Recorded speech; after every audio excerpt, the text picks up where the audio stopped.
Summer వచ్చేసింది కదా, summer holidays కూడా వచ్చేస్తాయి. ఇంట్లో పిల్లలు ఉంటారు, ఈవినింగ్ స్నాక్ ఏదో ఒకటి అడుగుతుంటారు. మనకు కొన్నిసార్లు టైం కూడా ఉండకపోవచ్చు. అలాంటప్పుడు 1 నుంచి 2-3 మంత్స్ వరకు స్టోర్ చేసుకుని మంచి ఈవినింగ్ స్నాక్ మీతో షేర్ చేస్తున్నాను, అది కూడా గోధుమ పిండితో. ఇక్కడ వచ్చేసి నేను మెంతికూరని మంచిగా నీట్గా వాష్ చేసి గాలిలో కొంచెం సేపు ఉంచి ఆయిల్లో రోస్ట్ చేశాను. సో కొంచెం దగ్గరికి అయిపోయిన తర్వాతకి 2 కప్పు గోధుమ పిండికి 1/2 కప్పు సన్న ఉప్మా రవ్వ తీసుకొని అందులో కొంచెం ఉప్పు, పసుపు, అల్లం వెల్లుల్లి పేస్టు, కారం.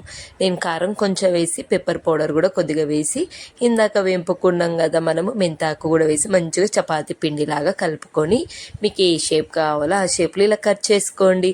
కొంచెం ఒక్కొక్కటిగా అంతా డీప్ ఫ్రై చేసేసుకోండి. ఈజీగా 2 నుంచి 3 మంత్స్ వరకు స్టోర్ చేసుకోవచ్చు. చాలా క్రిస్పీగా ఉంటుంది. ఈ రెసిపీలో మీకు ఇంకేమైనా డౌట్ ఉంటే ఇక్కడ లాంగ్ వీడియో లింక్ ఇస్తాను, మీరు చూసి ట్రై చేసేయండి. Please subscribe.